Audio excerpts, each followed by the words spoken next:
everyone, Pam Gregory, astrologer. Please excuse my slightly croaky voice. I've been struggling with a bug through Christmas period.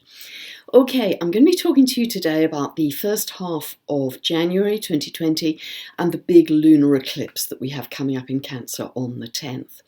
Now, 2020 is going to be a really pivotal year, historic year. I think we look back from the future to 2020 and think that was the real turning point of shifting from one paradigm to another. And the reason I say that is we have many planetary cycles of endings and beginnings during 2020. I mentioned in the last video that this big grouping of planets that we have in Capricorn, we haven't had that particular grouping since 1285, 735 years ago. We have another big cycle beginning with Jupiter coming together with Saturn in December 2020, and that's happening in the air sign of Aquarius. That has scarcely happened since 1426. So, and there are other planetary cycles that I'll be talking about through 2020 that are very much connected to endings and beginnings. One of the big shifts we're going to see in general over the next few years is that outer planets are moving from Earth into air and fire. For instance, Jupiter and Saturn moving into Aquarius, that's an air sign, December 2020. Pluto will move into that same sign, 2022, 23. Around about the same time, a little later actually, 25, 26, Uranus will start to move from Taurus into Gemini, another air sign. So we're moving from this density, this materialism, this sense of permanence, job for life, home for life, security, things remaining steady, into a much faster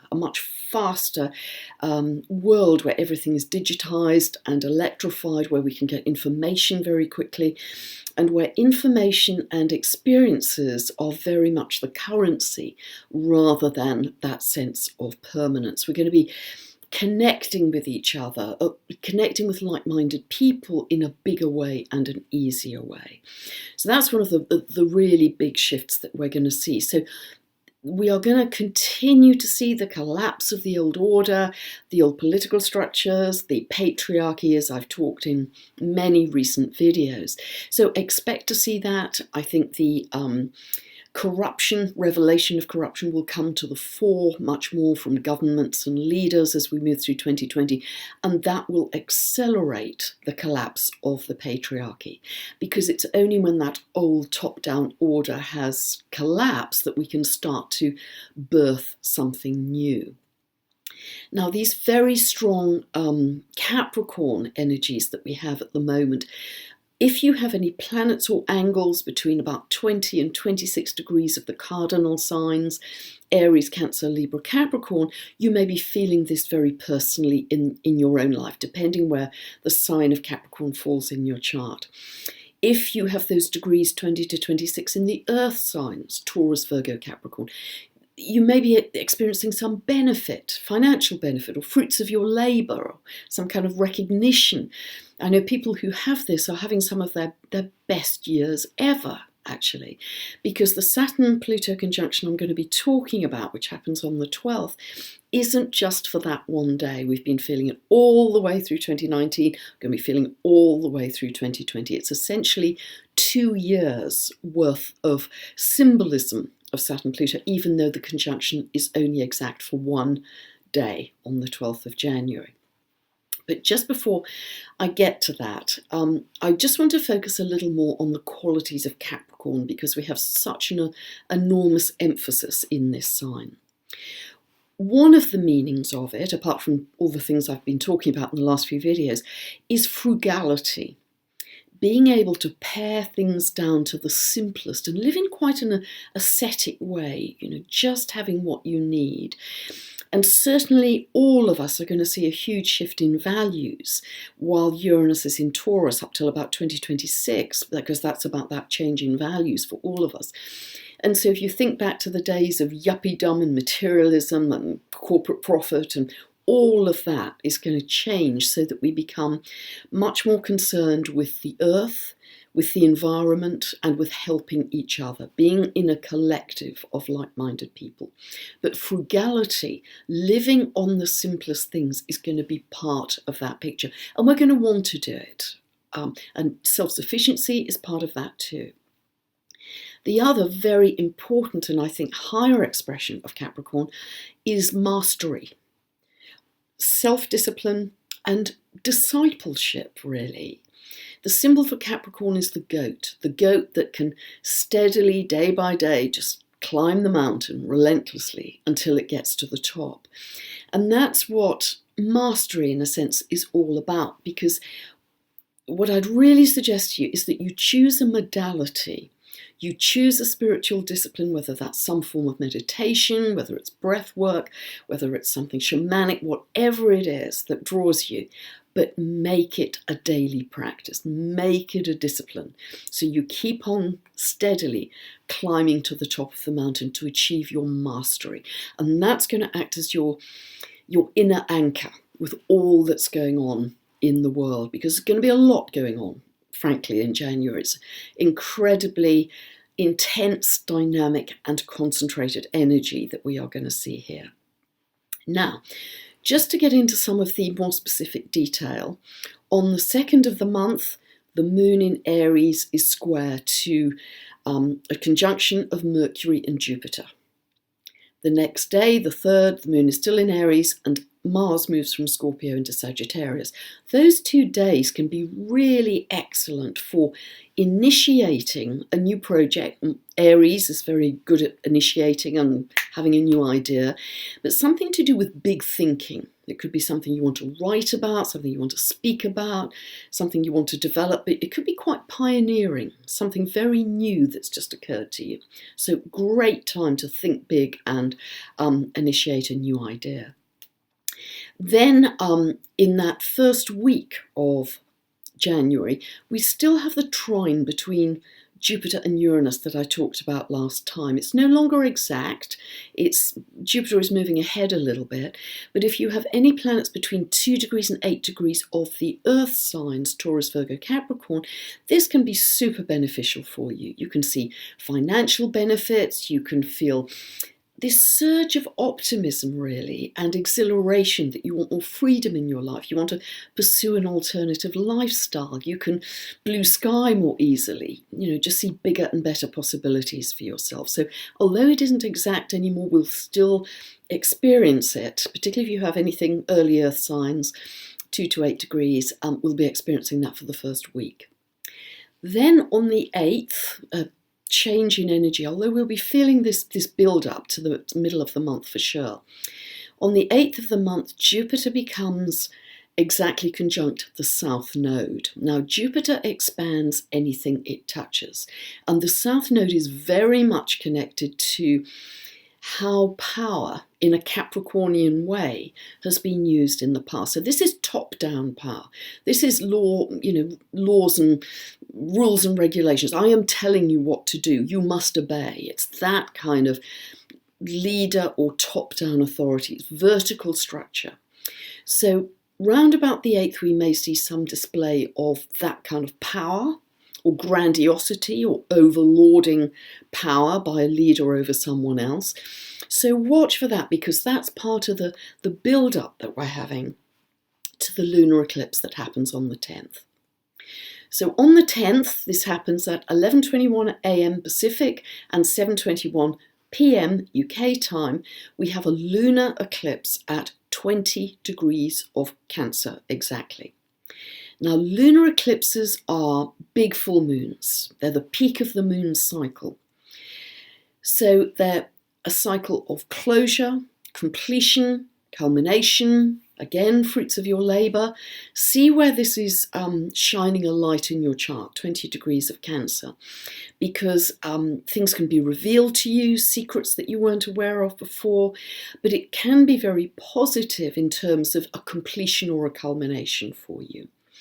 It's because it's the peak of the moon cycle and it's in a super sensitive sign of Cancer.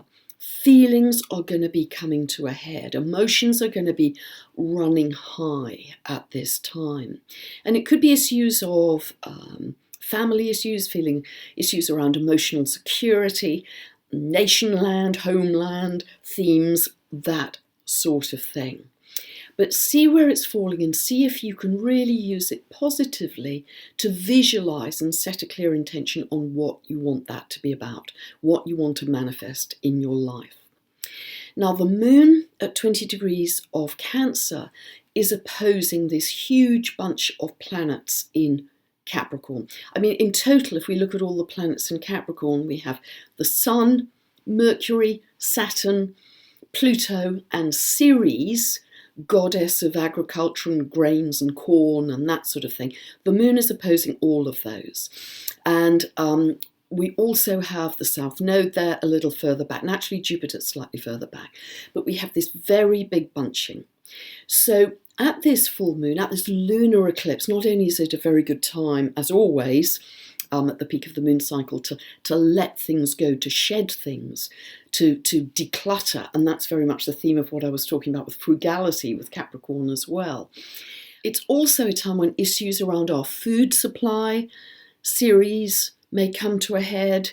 Mercury's part of that big cluster in Capricorn. It may be something around communications, whether that's the internet communications or some kind of mobility issue. They may come to a head too. So it's very, very strong lunar eclipse. The next day, we have both Eris, goddess of discord, at 23 of Aries, becoming stationary direct. Same day, Uranus, planet of awakening, at 2 degrees of Taurus, becomes stationary direct. Now, whenever planets become stationary, either direct or retrograde, when they become stationary, their symbolism is magnified. And for both of these, both Eris, goddess of discord, and Uranus, the planet of disruption, also sudden, unexpected events, both of them are eruptive and sudden in nature. Both of them are connected to people taking from the streets and protesting. Eris's symbolism is connected to when people feel disregarded, they feel slighted, they feel not heard. Look at Hong Kong, huge example of Eris square Pluto. By the way, Eris will be squaring Pluto all the way through 2020. So uprising from the people, repressive top-down law and order. So these two unexpected, surprising, revolutionary, eruptive energies are going to be magnified on the 11th. Huge. Very good day to meditate and use the positive aspect of Uranus, of awakening, to benefit your meditation. Then the day after that, the 12th, we have this exact conjunction between Saturn and Pluto. Very important. This happens every 33 to 38 years. It hasn't happened in Capricorn since 1517. So, 500 years. Another reason this is a very big deal. So it will be interesting to see what manifests. It is about density, concentration, the patriarchy, issues of how power are used in the world. So because it's so close to these two planets going stationary and the lunar eclipse, it will be a super dynamic period. Now, I don't know what is going to unfold as an event. All I know is the music has to play and the symbolism will play out. If we look at the astrocartography of this exact conjunction, and astrocartography is if you kind of have a map of the world and you see where this Saturn-Pluto conjunction becomes on an angle, either the ascendant, the descendant, the midheaven, or the IC, the energy is more likely to be expressed in one or some of those areas of geography, okay? Not necessarily all, but one or some. So Saturn and Pluto become angular in Washington, DC, China, New Zealand, Indonesia, South Africa, Colombia, Chile, and Venezuela. So there could be some kind of either eruptive development or strong power issue coming into one or some of those geographies during that time. So there are going to be very powerful outer events that could be quite turbulent happening at this time. And it isn't just for January. January is one of the most intense months for sure, but we're going to be feeling some of these energies, Saturn-Pluto for sure, all of 2020. Now, what is beautiful and the most exquisite antidote to all that I've been talking about, all this outward yang energy that's going to express, is something I just came across literally a couple of days ago. It was right at the solar eclipse, which was happening 26th of December, as you know. It was happening exactly at 4 degrees of Capricorn. And I heard a talk by astrology Melanie Reinhardt, and I'll put the link to her website below because I have to completely credit her with all that I'm going to be talking about here. I've borrowed very much from her research. She's been researching this particular centaur for the last 2 years. And it is called Chariklo. Chariklo, I'll spell it out again in the description below. But Chariklo is also a centaur. In my birth chart, Chariklo is at 4 degrees of Capricorn. So I was looking for a big new beginning at the solar eclipse at 4 degrees of Capricorn. I didn't think I had any planets at 4 degrees of Capricorn. And hey presto, I discovered that I have Chariklo at 4 degrees of Capricorn. So this was very much a sign from the universe, because I felt electrified by that I have to investigate this. But, as I say, credit to Melanie. She's done 2 years of research on this. And if you have any questions, please go to her because she's the expert. She's also the expert, I have to say, on Chiron and on the other centaur planets. Centaurs have highly elliptical orbits. And they orbit in something known as the Kuiper belt. And again, I'll spell that out below. Chiron, as I say, is also a centaur. Now, you're probably well aware, many astrologers have spoken about, that Chiron's archetype, its symbolism, is known as the wounded healer. He had a wound that wouldn't heal. So he went about learning many alternative healing modalities of homeopathy, herbalism, astrology. He became a shaman, a master teacher, to help heal other people. Now, the centaur that looked after him in myth was Chariklo. That was his wife. Chariklo was his wife.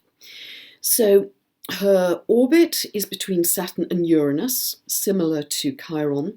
Her orbit is 62 to 63 years, but her symbolism is just beautiful. So let me describe it for you. She enables a connection to source. She is able to hold sacred space and be the witness. So she doesn't necessarily heal actively, but just her state of being, her grace, enables healing. She is deeply yin and feminine and receptive.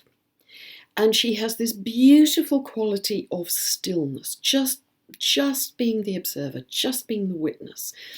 And any of you who've done a lot of yoga and yoga and meditation will be able to identify this feeling of being the witness, being the observer, stepping back from your thoughts and just having this feeling of stillness. She has a beautiful state of being that is really steady. You can sense this in people who've done a lot of yoga or meditation. They have this rock solid stillness that whatever happens in the outer world, you know that they are going to keep their equilibrium. She has a sense of permanence as well. Through lifetimes, she has a sense of permanence.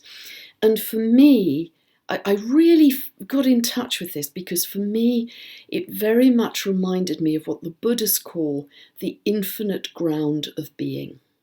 The infinite ground of being that is always there for us as an absolute place of peace, stillness, beauty, nurturing, healing, and we can access that at any moment if we train ourselves in our modalities to in seconds get into that state, whatever your modality is.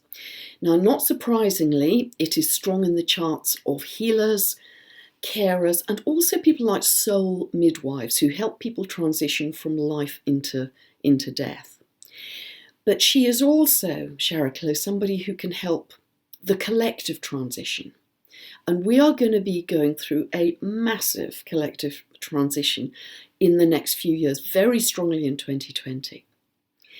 So to me, she is offering the antidote to everything we're going to be experiencing. And even more important, there's such a clear signal for this because she is currently at 23 of Capricorn.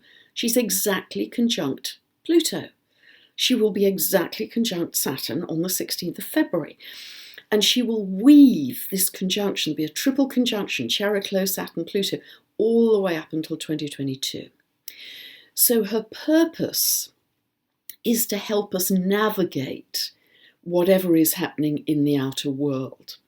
And, I really, really encourage you to try and get in touch with this symbolism and this energy, because although she was discovered, it was the 15th of February, 1977, 2:15 a.m., Tucson, Arizona, and there was a beautiful, almost perfect six-pointed star in that discovery chart. It's really only via Melanie's work and some other astrologers who've dug into her meaning that she is starting now to come to our consciousness, our awareness. And when centaurs or planets do that, it means it's time for us to expand our consciousness and integrate another quality into it. I'm looking back to Chiron when that was discovered at the end of, I think it was 1979. And that was when we started to get chiropractic and the blossoming of many alternative health modalities once Chiron became integrated into our consciousness. So Chariclo is going to do the same, or offer us the opportunity to do the same. The other very simple thing I would recommend to you with all of this very strong yang astrology is when you sit down to meditate or you sit down in your quiet space, just ask for more light to come in through your crown chakra. This is something I do regularly.